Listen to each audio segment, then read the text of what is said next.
Professeur du médecin général du Murger, qui va nous parler de la coopération chirurgicale et de la pratique de la chirurgie en Afghanistan. Je salue à nouveau Monsieur Omer, l'ambassadeur d'Afghanistan qui nous fait l'honneur d'être parmi nous. Je précise que nous avons deux étudiants lyonnais afghans qui sont venus faire de l'urologie pour l'un et de la chirurgie digestive et générale pour l'autre et qui ont fait le déplacement ici, comprennent parfaitement le français et pourront participer à la discussion. Mais où ça ? J'insiste à nouveau sur le fait que nous devons finir à 17h. Bien, Excellence. Je voudrais d'abord remercier le professeur Jacques Beaulieu, président de l'Académie, d'avoir inscrit dans cette séance consacrée aux chirurgiens français, à l'expérience de chirurgiens français travaillant à l'étranger, d'avoir inscrit la coopération chirurgicale France-Afghanistan de 2003 à 2012 à cette séance. Je voudrais saluer aussi, puisqu'on a déjà parlé des deux étudiants qui sont actuellement à Lyon, on les verra sur la liste tout à l'heure, le docteur Ashraf, qui est praticien hospitalier et neurochirurgien au CHU de Grenoble, mais qui a fait ses études à Kaboul et après a été à l'hôpital militaire. Alors, cette carte, vous la voyez beaucoup depuis quelques décennies à la télévision, mais c'est rarement pour parler des problèmes de santé. Il faut savoir que c'est un pays de 650 000 km², 30 millions d'habitants à peu près, 5 millions à Kaboul, et que depuis longtemps, on sait que c'est les voies de passage entre la Perse et l'Occident et vers l'Hindoustan et vers l'Extrême-Orient. Alors je rappellerai cette image sur ce colloque qui a eu lieu en mars 2012 à l'Assemblée nationale. J'ai beaucoup appris. J'avais passé 6 mois en Afghanistan, mais j'ai beaucoup appris au cours de ce colloque parce que, en fait, vous voyez, c'était 90 ans de coopération. Et je ne comprenais pas beaucoup cet attachement qu'avaient beaucoup de Français qui avaient travaillé en Afghanistan pour le pays. Et je l'ai compris grâce à ce colloque qui a duré 2 jours. Effectivement, il y avait 2 parties. Il y avait beaucoup de communication un peu nostalgique dans tous les domaines, l'archéologie, l'agriculture, des assistants techniques qui ont travaillé depuis 1922 jusqu'en 1980 en Afghanistan. Mais heureusement, à la fin, il y avait une note d'espoir, c'est-à-dire son Excellence, Monsieur l'Ambassadeur, a rapporté les textes du traité, les perspectives du traité d'amitié et de coopération qui a été signé en janvier 2012, en particulier avec un volet santé. Alors l'historique, on entend beaucoup parler d'Afghanistan. J'insisterai surtout sur le fait qu'après l'indépendance, le roi Aminullah a décidé de sortir un petit peu de dialogue avec l'URSS et avec l'Angleterre en ouvrant des ambassades pour différents pays et pour différentes spécialités. Et pour la France, il faut souligner le rôle d'un archéologue, ancien normalien, ethnologue, M. Alfred Fouché, et qui a négocié un début de coopération qui a débuté dès 1923, avec l'ouverture, alors c'était un archéologue, bien entendu, une délégation archéologique France-Afghanistan, avec 6 archéologues, mais surtout un enseignement de la langue française. Alors on envoyait d'abord 5 instituteurs. En fait, l'âge d'or de la coopération médicale entre la France et l'Afghanistan, c'était surtout entre 1947 et 1980, et s'est arrêté pour des raisons un peu historiques. Après, vous voyez, il y a la période des guerres, et puis la période de reconstruction, 2001 à 2012, avec quand même une aide importante, vous voyez, 40 milliards d'aide civile internationale. Je ne parle pas de l'aide militaire, nettement plus importante. Alors pour revenir à la coopération médicale, vous voyez, les premiers hôpitaux sont apparus à Ali Abad, Maiwand, Imsina, qui a succédé à la Mastourat. La coopération avec la France a vraiment débuté en 1947. Et c'était une coopération essentiellement universitaire très importante. Alors il y avait aussi des bonnes sœurs comme infirmières, mais c'était surtout un double échange dans 2 sens. D'une part, on a envoyé en France une centaine de jeunes Afghans qui avaient fait leur médecine en Afghanistan, ou certains ont fait complètement leur médecine à l'étranger, et qui ont fait des spécialités, une centaine. La plupart sont revenus en Afghanistan, bien entendu, il y a eu quelques défections. Mais on a fait une coopération, comme je dis, institutionnelle, présentielle et en langue française, avec, vous voyez, il y a quelques noms, professeur Rice, professeur Spey.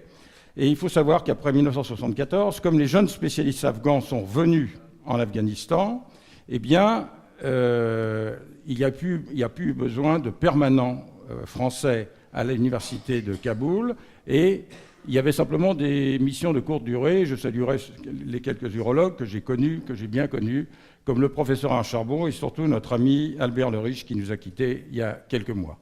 Alors j'ai eu la chance aussi de voir pendant mes missions 3 professeurs, le professeur Edjazi, le professeur Kassem Hamadi et le professeur Loudine.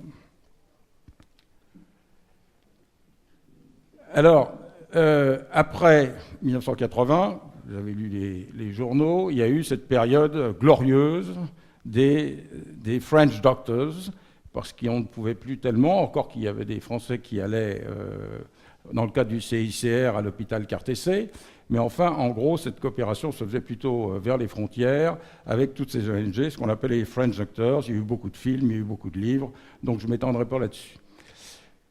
J'insisterai plutôt sur la réunion qui a eu lieu en décembre 2001, après le départ des talibans. Il y a eu une réunion pour... L'idée des Afghans, c'était de reconstruire l'hôpital universitaire qui avait été détruit vers les années 94-95. Et en fait, cette réunion, il y avait le CICR, le ministère des Affaires étrangères, et puis des ONG, enfants afghans. Et finalement, comme souvent dans ces réunions, les gens n'arrivent pas à avoir un projet commun. Le CICR a fermé Cartessé et a réhabilité 3 hôpitaux en province. L'hôpital Wazir Arbahan est à Kaboul. Les enfants afghans, avec la chaîne de l'espoir, ça aboutit à l'Institut médical qui maintenant s'appelle le FMIC depuis le partenariat avec l'Aga Khan Development Network. Et le MAE, le projet auquel j'ai participé, c'était la réhabilitation de l'hôpital New Aliabad, qui était en fait une ancienne école, on verra une ou 2 photos après, et surtout des missions de médecine, de chirurgie et de pharmacie, bien que la pharmacie ne fasse pas partie de l'université de la santé, mais de la faculté des sciences. Et le projet de reconstruction de l'hôpital Al-Bad, finalement, ce sont les Afghans qui l'ont mené à bien. Alors ceci pour vous montrer que cette ville de maintenant 5 millions d'habitants, il y a beaucoup d'hôpitaux. Par rapport à ce tableau qui avait été établi par des médecins du ministère de la Santé français, de Santé publique, eh bien... ces hôpitaux existent heureusement toujours. Il y a Cartessé qui a disparu, mais en plus, il y a le FMIC, si vous voulez. Simplement, en 2005, il y a eu une réforme, c'est que les 3 hôpitaux universitaires ont été rattachés au ministère de l'Enseignement supérieur, ce qui pose pas mal de problèmes pour les financements des 3 hôpitaux universitaires qui sont censés former les Afghans. Alors, une diapo sur le FMIC, l'Institut médical français. En 2003, j'ai pris cette photo au moment de la construction par la société Bouygues de cet hôpital magnifique. Et actuellement, il y a eu déjà une aile de pédiatrie. Maintenant, il y a une aile de gynécologie qui va se construire avec l'aide de l'Agence française de développement. Cet hôpital est un pôle d'excellence, mais il y a un partenariat avec la Gacan Foundation pour la gestion, etc., etc. Et surtout, un petit détail quand même relativement important, c'est que la langue anglaise est obligatoire. Alors, pour ce qui est de la coopération avec l'Université Claude Bernard de Lyon, Hospice civil de Lyon et l'Université médicale de Kaboul, eh bien, il y a eu un certain nombre de missions. Je ne parlerai que des missions chirurgicales. Il y a eu une première mission qui a été faite par le docteur Oberlin, exploratoire, puis 3 missions de chirurgie générale que j'ai faites, moi, personnellement, entre 2003 et 2006, qui duraient 2 mois. Il y a eu une mission d'urologie qui était beaucoup plus courte, puisque c'était Paul Perrin qui est encore en activité. Et puis, il y a eu plusieurs missions de neurochirurgie qui ont été faites par le docteur Guyota et par le docteur Ashraf, ici présent. Et ce que je voudrais dire, c'est que ces missions ont étalées donc, de 2003 à 2007, à partir du moment où on a arrêté cette coopération. Alors, ça se faisait essentiellement dans les hôpitaux universitaires, Aliabad, Maiwand. Et puis, comme je suis militaire, j'étais faire un tour à l'hôpital militaire, où j'ai retrouvé le directeur qui avait passé une dizaine d'années en France, le professeur Kassem Hamadi, et 2-3 autres patrons francophones. Alors mon travail, c'était des cours que je faisais dans les différents hôpitaux, des matinées opératoires et aussi des gardes nocturnes. Et puis mon travail, et je suis revenu un petit peu à ce que je vous avais présenté en 2004, c'était d'identifier des étudiants afghans pour venir en France. Alors comme il y a une tradition francophone là-bas, vous voyez que sur des postes FFI, en 2004, il y en a eu 2, 2005, 3, 2006, voilà. Et malheureusement, le chiffre est tombé. Ce sont des postes FFI, les 2 derniers postes étant des bourses obtenues grâce à l'ambassade de France. Alors, ce que j'appelle l'ardente obligation pour venir en France, bien entendu, c'est la connaissance de la langue française, malgré l'existence de 2 lycées francophones qui le sont de moins en moins, où il y a une petite filière francophone, parce qu'il y a très très peu de Français dans ces lycées, eh bien, il y a eu des très gros efforts du centre culturel, vous voyez, qui a pu former un certain nombre de gens en langue française pour leur donner un niveau suffisant pour pouvoir accéder à des postes FFI, beaucoup plus difficile maintenant avec la réforme du DFMS, DFMSA. Et vous voyez que dans la partie à gauche, vous avez tous ceux qui ont pu partir en France dans différents postes. Alors voilà à peu près la liste des gens qui sont venus. Et on peut dire que les postes en bleu, ce sont des postes FFI, et depuis la réforme du DFMS, DFMSA, eh bien les 2 derniers, ce sont des bourses de l'ambassade de France. Et le docteur Khalid et Amiri sont ici présents.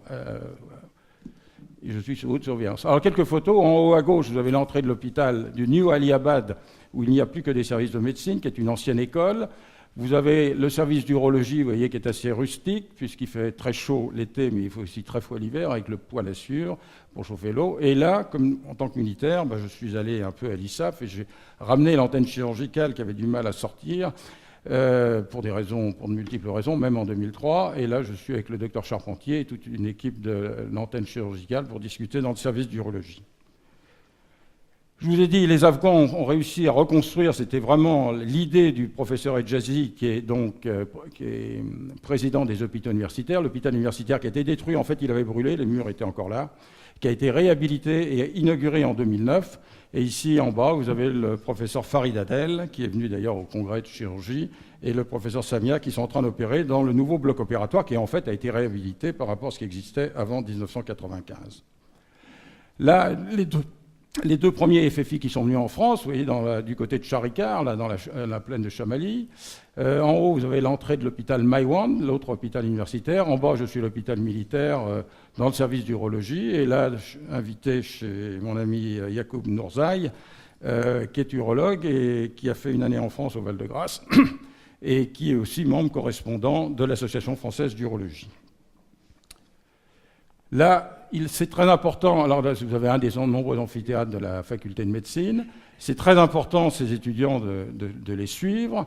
Et bien entendu, ce qui est important, c'est qu'ils soient dans des terrains de stage et qu'ils progressent. En bas, avec les 4 étudiants qui étaient à Lyon, ensemble, c'est à peu près 15 années en France. Ils ont fait tous 3 ou 4 ans, chirurgie cardiaque, neurochirurgie. En bas, là, c'est le docteur Nadimi, qui, lui, est allé à Nice chez le professeur Mouraux. J'ai aussi, alors ça c'est grâce à l'ambassade de France, pu faire venir un certain nombre d'éminents collègues afghans à des congrès. Congrès de chirurgie, vous vous souvenez, certains pourront se reconnaître. Le professeur Farid Adel en 2004, le professeur Cheragali qui était doyen à l'époque. On peut voir ici sur cette photo entre le professeur Malafos et le professeur Beaulieu. Mais il y a aussi 2 collègues cambodgiens qui sont là, le professeur Indakri et le professeur Momchot. Le congrès de l'AFU, le professeur Mered Jazi, qui est un membre de l'Association française d'urologie, le professeur Wardak. Et enfin, j'ai pu convaincre le directeur du service de santé de faire venir le professeur Kassem Hamadi, qui avait passé presque une dizaine d'années entre l'hôpital Bégin et l'hôpital Bichat, et le directeur du service de santé, le général Yaftali. Alors la formation chirurgicale, je vous ai déjà marqué, le premier hôpital a été dirigé par un médecin indien en 1911. La faculté de médecine a été fondée en 1932, essentiellement avec des médecins turcs. Et l'âge d'or, si vous voulez, c'est surtout le soutien de par la coopération universitaire française de la faculté entre 1947 et 1980. En première année, vous voyez, 420 étudiants en 1991. À l'époque, la faculté avait été répartie, et vous voyez qu'en 2004, cette faculté l'université comprend 5 facultés. Alors, grâce aux étudiants, j'ai pu avoir les derniers chiffres du nombre d'étudiants. Vous voyez que le passage d'un d'un médecin français comme conseiller. On a conseillé le numerus clausus. On est passé à 180 étudiants après une sélection très difficile, dont 30% de filles. Il y a aussi, on en parlait tout à l'heure du public et du privé, 8 jeunes facultés privées, la plus ancienne ayant 5 ans, dirigées par l'ancien doyen, le professeur Chiragali. Dans les provinces, il y a 5 facultés publiques, et dans les facultés, il y a des facultés publiques et des facultés privées. Disons que les facultés publiques, il y a un concours d'entrée extrêmement difficile, mais en gros 90% réussiront, même s'ils doivent redoubler. Dans les facultés privées, les examens sont sans doute plus faciles, mais il y a des coûts très importants. À ce stade, il y a 3 voies pour les candidats qui veulent faire la chirurgie, encore que la 3e voie n'est pas encore tout à fait bien organisée au niveau du service de santé des armées, au collège médical, militaire. Il y a le cursus universitaire, ce qui est propre, et le ministère de la Santé. Alors, à l'issue de ce concours, en gros, 15% vont suivre un cursus universitaire, vous voyez, qui est assez compliqué. Donc, alors, les cours ont lieu à la faculté, il n'y en a pas beaucoup, enfin actuellement, surtout dans les super spécialités. Disons que la pratique se fait essentiellement à Allahabad, à Maiwand, qui sont relativement pas très bien équipés, et l'hôpital Rabia Balri, puisque ce sont des hôpitaux publics qui dépendent du ministère de l'Enseignement supérieur. Les activités hospitalières, activités adjointes professeurs, ce qui est surtout important, c'est qu'ils doivent traduire un livre d'anglais en dari ou de russe en dari ou en pashtun. Ça fait partie des tâches qu'ils ont à faire. Et puis, ce qui est très important, parce qu'ils font beaucoup de stages à l'étranger, comme par exemple l'AFS, la FSA, comme on fait les premiers. Alors, pour aller jusqu'au niveau de professeur, il y a un minimum de 18 ans, vous voyez, à tous ces grades, et c'est le professeur Meradjazi qui m'a montré que les équivalences un peu avec les grades français, vous voyez, master, agrégé, associé, professeur. La majorité des chirurgiens sont formés d'une manière beaucoup plus pratique au niveau du ministère de la Santé, 25% à la suite de ce concours. Ce sont des stages dans les hôpitaux publics qui sont les plus nombreux et souvent parfois mieux équipés, une formation à 5 ans et l'examen final est fait un peu en fonction des postes déterminés par le ministère de la Santé. Il y a une hiérarchie aussi de formateurs qu'on appelle les trainers, vous voyez, qui est presque équivalent l'un à l'autre. Vous voyez, il y a un double système. Alors, le nombre de chirurgiens actuellement, c'est un petit peu plus faible qu'en France qu'en Belgique. Vous voyez, 1000 à 1100 chirurgiens diplômés qui travaillent dans l'ensemble de l'Afghanistan. Environ 100 à 150 constituent le corps enseignant, soit à l'université médicale de Kaboul, c'est les professeurs avec les 6 degrés, soit comme formateurs au ministère de la Santé.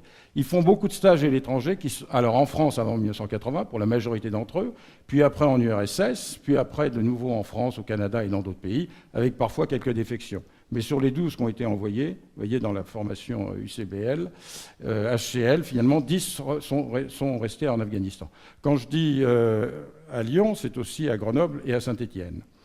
Ne peuvent exercer à Kaboul les grands hôpitaux que les chirurgiens diplômés. Il y a quelques non-diplômés, paraît-il, dans les hôpitaux de district. Voilà. La durée de la présence à l'hôpital est de 40 heures. Après 16 heures, les activités privées sont autorisées, souvent beaucoup plus tôt. Hein. Et le privé est extrêmement développé. Bon, on en a parlé tout à l'heure avec le professeur Sharma, c'est un peu les mêmes problèmes partout. Les stages à l'étranger permettent de franchir les degrés, et pour 2 des étudiants qui sont venus en France, ils ont pu arriver au grade d'agrégé, ils ont passé 2 steps, si vous voulez, dans le cursus universitaire. Il n'y a pour le moment pas de conseil de l'ordre, il n'y a pas de collège de chirurgie, une spécialité. Il y a une association qui est en cours de constitution, d'après ce qu'on m'a dit, et il n'y a pas de grande clinique spécialisée. Alors, quels sont les résultats? Alors, la coopération médico-chirurgicale, 1947-1980, ça a été quelque chose de formidable et vraiment exemplaire, car c'était au niveau universitaire entre la France et l'Afghanistan.